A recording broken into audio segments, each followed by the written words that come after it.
39.3 metros es el diámetro del telescopio en construcción ELT. Sus siglas en inglés lo dicen todo. Telescopio extremadamente grande. Casi 1000 metros cuadrados de recolección de luz que acabará concentrada en un sensor que cabe en la palma de una mano.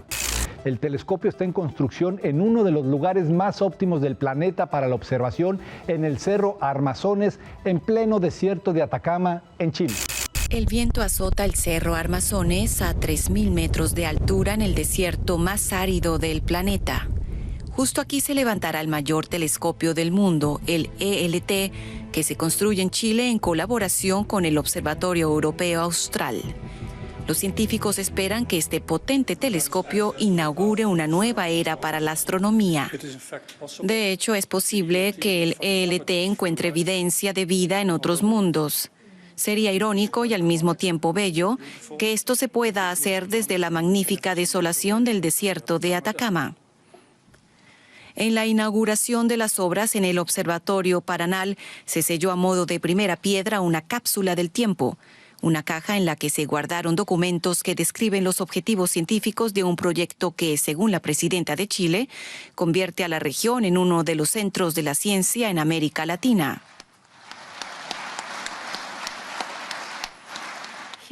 Aquí en el desierto de Atacama, con este inicio simbólico, estamos construyendo más que un telescopio. Estamos siendo testigos de uno de los mayores exponentes de lo que pueden lograr la ciencia y la tecnología y de lo que se puede obtener a través de la cooperación internacional. El telescopio tendrá un espejo central de 39 metros y su construcción costará unos 1.000 millones de euros. Aún habrá que esperar hasta el 2024 para que este nuevo ojo del universo nos entregue sus primeros secretos.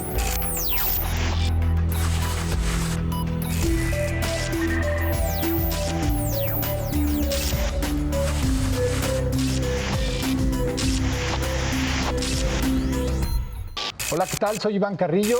Yo soy Ana Cristina Olvera. Esto es En Paralelo. El siglo XX estuvo marcado en Occidente por un telescopio cuyo diámetro se pensaba que iba a ser insuperable. Los 5 metros del espejo primario del Observatorio Palomar en California nos acercó el universo desde 1948 a 1993. Era lo más grande que se conocía. Imagínate, Iván, un espejo de 5 metros y se creía que no podía exceder ese tamaño de los espejos de los telescopios porque por su peso, si se intentaba hacer uno más grande, se empezaba a deformar y por eso pues se limitaban a construir espejos. Era el límite. Sin embargo, vino una innovación, la innovación de tecnología de fragmentación, es decir, en lugar de un gran espejo grande, pequeños espejos montados en una estructura como un panal de abeja. ¿Qué hizo esta innovación? Pues permitió, realmente rompió los límites. Se pudieron hacer espejos mucho más grandes que obviamente multiplicaban exponencialmente la superficie de recolección de luz de los telescopios. Una verdadera maravilla, Iván, que por supuesto los científicos aprovecharon muy bien.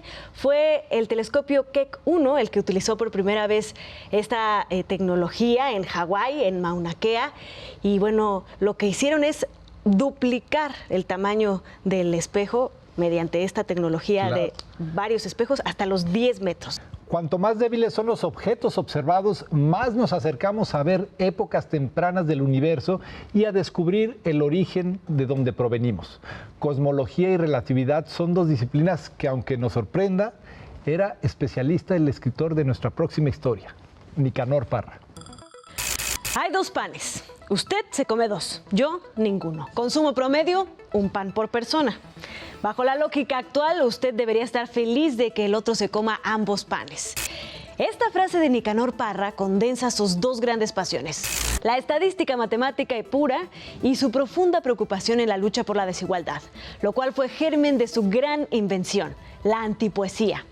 Nicanor nos dejó el pasado 23 de enero de 2018 en Santiago de Chile.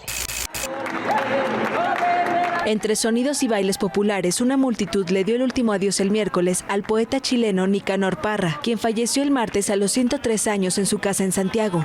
Cientos de personas de todas las edades, con flores y libros, hicieron fila en la Catedral de Santiago para despedirse del ganador del Premio Cervantes 2011, cuyos restos reposaban en un féretro con la frase «Voy y vuelvo» y con la música de su hermana Violeta Parra. Nicanor es el último de los Parra, el último de la generación de los hermanos de la Violeta, el hermano mayor, el más power, el más potente, es impresionante su obra, su revolución en las letras. Al evento también acudieron la presidenta saliente Michelle Bachelet y Sebastián Piñera, que asumirá el poder en marzo. El gobierno declaró 2 días de duelo. Parra y su historia en la poesía del siglo XX, con un estilo rupturista que llevó a repetir sus versos a sectores populares. Rompió los esquemas con su antipoesía, género con el que instauró en las letras un lenguaje caracterizado por el léxico simple, la ironía y los temas cotidianos. Nicanor Parra fue físico, matemático y docente. Como poeta dejó una obra en la que sobresalen poemas y antipoemas, manifiesto, poesía política y páginas en blanco. Fue duramente criticado durante toda su vida por alejarse de la izquierda. El poeta será enterrado el jueves junto al mar, en una localidad de la región de Valparaíso. Decía Parra en uno de sus poemas que se llama Discurso fúnebre: yo me olvido del arte y de la ciencia por visitar sus chozas miserables. Y esto no es más que un reflejo de sus profundas preocupaciones sociales y por las clases populares. Así es, un poeta que, a pesar de haber nacido pues, en una posición social muy cómoda, tenía un profundo arraigo social, una conciencia de la justicia. Parra estuvo a favor de las transformaciones necesarias para terminar con la desigualdad, y aquella frase también famosa que decía: aunque yo soy del 1% más rico de Chile, se debe terminar con esta desigualdad que no solo es dolorosa, sino contraria a toda ética. Y es que Nicanor Parra, Iván, tenía una combinación muy especial dentro de su bagaje y sus estudios. Estudió primero letras, pero después estudió matemáticas en la Universidad de Chile. Fue profesor de matemáticas, luego se fue al extranjero a estudiar cosmología, en fin, incursionó muy fuertemente en la ciencia. Un hombre renacentista, ¿no? En todos sentidos, o sea, abordaba el arte y la ciencia con la misma facilidad, y precisamente él decía que desde el Renacimiento la poesía, el lenguaje se había alejado de la gente. Él hablaba de una poesía cortesana, donde ya no contactaba con el sentir popular, y es el nacimiento de este concepto que se llama la antipoesía de Parra, ¿no? Exacto, Iván, él lo que quería era finalmente hablar el lenguaje del pueblo, acercarse a cómo hablaba la gente común, y ahí dedicó la mayoría de su arte. Y apoyó el avance de la sociedad y derrumbar pues el impacto de la tecnificación, ¿no? Que hoy es tan patente y tan vigente, por ejemplo, con los teléfonos celulares y esta forma en que se simplifica la realidad, de manera en que el pensamiento y las cualidades humanas parecen ser relegadas a segundo término. Pues él apelaba por una sensibilidad y un acercamiento a la realidad a través del lenguaje. Pero lo más interesante, Iván, es que a pesar de ser un gran científico, de haber estudiado cosmología, de haber estudiado matemáticas y de estar en contacto con tantos científicos en sus estudios en el extranjero, él decidió optar por el arte para comunicarse con el mundo, hacer sus publicaciones a través de la poesía. Sin embargo, sus colegas científicos, pues se comunican con el resto de los científicos y con el mundo exterior por publicaciones científicas. Revisión por pares, un proceso que ayuda en la validación de trabajos escritos de investigación y que es casi siempre paso previo a la publicación de un artículo en una revista académica. Las iniciativas de revisión por pares es uno de los procesos que aportan más rigor y credibilidad a la publicación de un artículo en una revista científica. La Tindex es una herramienta que facilita el acceso a estas. La antigua biblioteca de Alejandría, que buscaba reunir el conocimiento en un mismo y extenso acervo, tiene en nuestra era un símil iberoamericano y electrónico.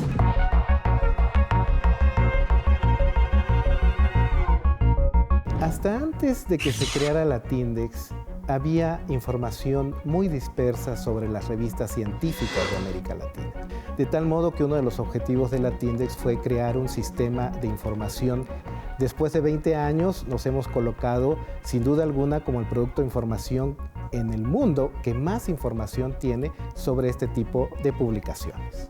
El sistema funciona como red hay un representante, una institución representante en cada país, todos los países están representados, ahí se hace el trabajo de acopio en cada país.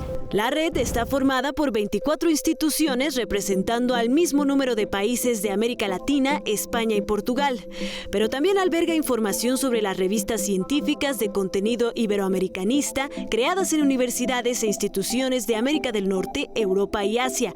Tenemos un directorio que cuenta con una cantidad fantástica de información, son más de 24,000 títulos los que contiene. Un esfuerzo científico y académico iberoamericano sin parangón que está listo para albergar a los nuevos medios y plataformas que acogerán el conocimiento en el futuro. Este es todo un nuevo universo que está creciendo rápidamente, que se está desarrollando y que requiere también de su propia normatividad, sus propios criterios de calidad editorial. Sin dejar de lado que Latindex, como un jugador estratégico de la era del conocimiento en la región, nació con la vocación de democratizar el conocimiento. Latindex también promueve el acceso libre y abierto y promueve las buenas prácticas de las revistas en ese sentido, que no se cierren, que no se comercialicen, que no se privatice el conocimiento científico. De Televisión Educativa para el Noticiero Científico y Cultural Iberoamericano, Ana Cristina Olvera. El proceso de revisión por pares somete el artículo propuesto al escrutinio de uno o más expertos. Es un sistema muy interesante que hace avanzar el conocimiento.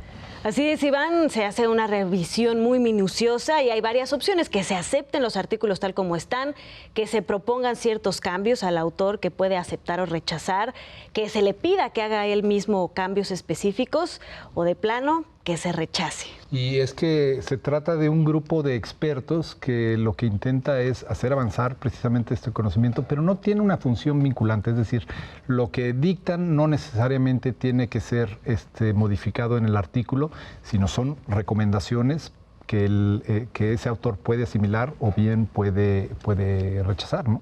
Claro, Iván, y es que para avanzar la ciencia es muy importante compartir experiencias entre los profesionales, pero un punto interesante es que estos no se deben conocer, no deben de ser amigos. Si yo te enviara mi artículo, a lo mejor me pasas porque te caigo bien, entonces tienen que estar completamente ajenos el uno al otro. Creo que esto es importante porque precisamente el mecanismo está diseñado para evitar conflictos de interés. Es una forma que hemos encontrado los seres humanos a través del peer review, de esta revisión en pares, de ser objetivos, quitar la parte emocional del ser humano, quitar los eventuales conflictos de interés y centrarnos en el conocimiento, ¿no? El avance de la ciencia. Y es que esta objetividad de la que hablas, Iván, puede parecer no tan relevante en algunas disciplinas, sin embargo hay otras en que es fundamental, por ejemplo la medicina. Así es. Si no existe una rigurosidad en los estudios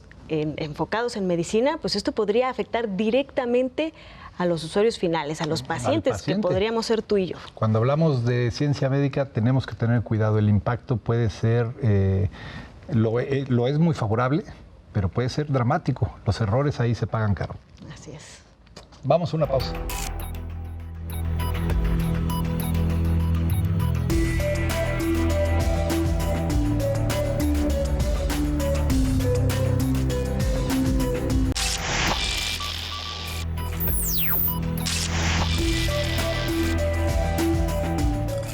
En 1918, la llamada gripe española acabó con la vida de entre 50 y 100 millones de personas.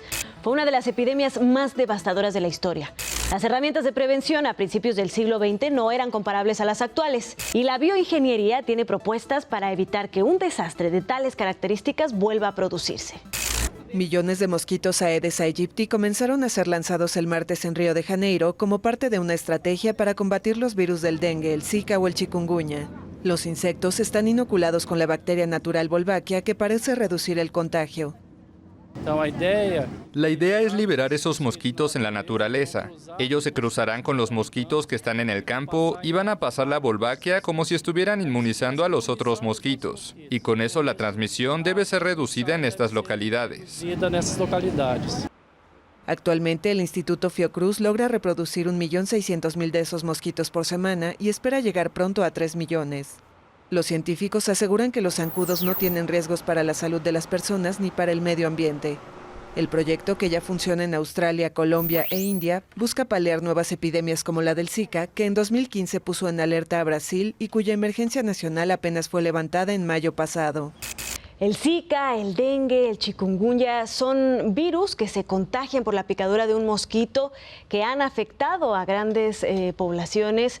Sin embargo, existen campañas muy fuertes en medios para tratar de aminorar el daño que se pueda hacer con estas infecciones. Sí, bueno, ha sido campañas basadas en la información, porque mucho del contagio que viene de estos mosquitos es prevenible por hábitos de existencia, y luego pensar en otras epidemias, por ejemplo el ébola, que azotó del 2013 al 2016 y cobró 11.300 vidas humanas, una cifra que se oye grande y lo es muy lamentable, pero tendríamos que también pensar históricamente en, por ejemplo, la peste negra, que arrasó prácticamente con Europa, y se habla de que pudo haber costado hasta 200 millones de vidas. ¿Te imaginas lo que fue aquel entonces esta epidemia?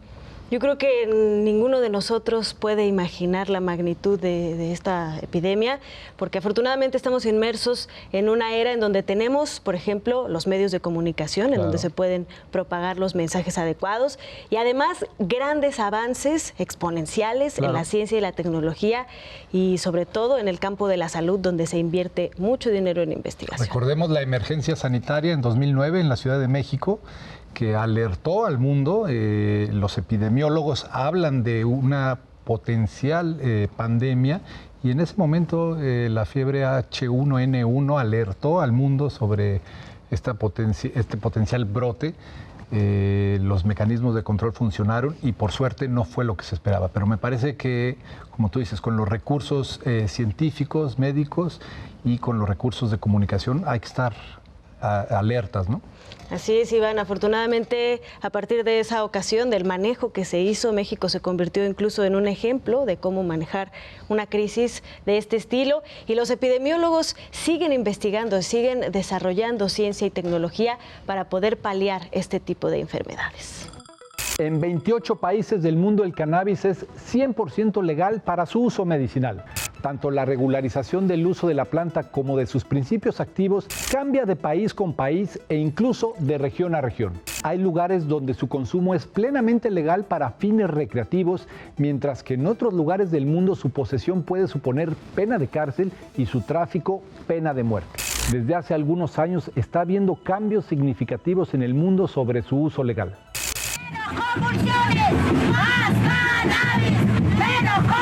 Con cánticos como este, los peruanos se tomaron las calles de Lima pidiendo la legalización del uso medicinal de la marihuana para aliviar los síntomas de enfermedades como el cáncer, la epilepsia o el Parkinson.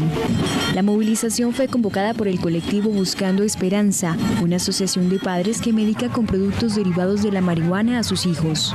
Según Aide Farfán, una de las coordinadoras del colectivo, el objetivo no es solo legalizar la importación de productos derivados del cannabis, cuyo costo es alto, sino también permitir el cultivo de la planta con fines medicinales. Mi hija tomaba 18 fármacos diarios, las convulsiones eran entre 5 o 10 diarios. Ahora su crisis de mi hija con el cannabis medicinal redució bastante. Ahora me convulsiona cada 3 días, cada 5 días. Entonces, ¿por qué no creer a esta planta, ¿no? medicinal? Hace unos días, la Comisión de Defensa del Congreso aprobó un proyecto de ley que permite el cultivo, la producción, comercialización y la importación de marihuana con fines medicinales. La iniciativa legislativa todavía tiene que pasar por la Comisión de Salud antes de que sea votada en el Pleno del Parlamento. El cannabis es una variedad de cáñamo y ha estado presente en la historia de la humanidad desde siempre. Se ha cultivado y usado para fabricar cuerdas y utensilios, y pronto se descubrió que esta planta tenía efectos medicinales. En América, Iván, se ha cultivado desde el siglo XVII. En el siglo XIX, pues se empezó a usar por sus efectos terapéuticos, y en el siglo XX lograron aislar estos activos y hacer cápsulas con el cannabis. ¿Sabes qué es curioso? Que el origen de la prohibición de esta hierba viene en la frontera con la Revolución Mexicana, y el uso de la hierba por parte de los inmigrantes mexicanos se prohíbe en 1913 y se le tacha como la hierba loca. Supongo que esto empezó en esos estados de la frontera y ya después, por ahí de 1937, se hizo totalmente ilegal en todo el territorio norteamericano, una situación bastante curiosa. Y luego, además, el cannabis pues pasó a formar parte de otras, en el imaginario como de una droga más poderosa, ¿no? Y ya la Convención Internacional del Opio, que había sido ilegalizada esta droga en 1902 y en 1919, pues incluye al cannabis, ya cerrando pues los accesos a una planta que tenía, pues como bien hemos dicho, propiedades medicinales. Y en el siglo XX ocurrió algo bastante peculiar. Empezó a haber mucho interés por parte de empresas como las tabacaleras, incluso por los productores de cáñamo, lo cual empezó a presionar mucho esta industria. Y luego la introducción de drogas más fuertes, pues hicieron que se generara una satanización con respecto al cannabis. Lo dices bien, una satanización que ha creado cerrado las puertas en muchos países a la investigación científica. Ya en el siglo XXI la ciencia ha demostrado que el uso controlado y regulado de la cannabis puede ser beneficioso en múltiples tratamientos y menos dañino que otras drogas usadas por la industria farmacéutica. Ahora toca a la clase política poder retomar el remedio milenario en un mundo invadido por la tecnología. 4.300 millones es la limitación del sistema de direccionamiento más utilizado en Internet, IP versión 4. Parecen muchas, pero no lo son cuando hablamos del Internet de las cosas. Un concepto que se refiere a la interconexión de objetos cotidianos o de uso profesional en un mundo en el que todo puede estar conectado a la red. Algunos estudios hablan de 26,000 millones de dispositivos interconectados en el 2020. Tecnologías como IP versión 6 ayudarán a gestionar tal nivel de hiperconectividad. Las novedades del sector fueron presentadas en Brasil. Un bisturí con radar, un casco de obra que obliga a cumplir todas las medidas de seguridad, reconocimiento facial para realizar un pago y drones que fumigan. La revolución tecnológica se toma al FutureCon 2017, una de las mayores ferias del sector en Latinoamérica que se celebra estos días en Sao Paulo. Rafaela Mancilla, arquitecta de Internet de las Cosas en Logicalis, muestra este dron equipado con una cámara térmica capaz de cartografiar una plantación y avisar de alteraciones en su suelo, del crecimiento del cultivo, así como de posibles plagas aún no detectadas por el ojo humano. Este dron trae una imagen que tratamos en nuestra plataforma que hace todos los análisis y obtenemos una información como por ejemplo si es necesario uno u otro fertilizante, explica. En el área de la salud hay avances en la depuración de los análisis de sangre, cuyos resultados se conocerán de manera instantánea, así como en los instrumentos de quirófano. Lucas Pins, director de tecnología de Logicalis, explica que los hospitales pierden mucho en equipamiento y tienen costes de esterilización para los utensilios de cirugía, por ejemplo, muy altos. Para ello, junto con un socio, desarrolló un dispositivo minúsculo acoplado a la propia herramienta. El objetivo es que algo tan inocente como una gasa o unas pinzas nunca más se olviden en el interior de un cuerpo recién operado, ya que este mecanismo permitirá su seguimiento y comunicará si fue usado durante la intervención o no. Quizá el avance más próximo en aterrizar en nuestro día a día será el uso del reconocimiento facial como contraseña para realizar diversas actividades, desde hacer el registro en el aeropuerto hasta autorizar el pago de una compra. El consumidor es reconocido en una tienda y a partir de su experiencia de compra anterior se le ofrecen una serie de productos que puede seleccionar desde una gran pantalla, puntualiza Cristiano Blanes, gerente de soluciones públicas de NEC Latinoamérica. El pago también se haría por medio del reconocimiento facial con tan solo posicionarse delante de una pantalla. Y es que ya nada ni nadie se escapa de la revolución tecnológica.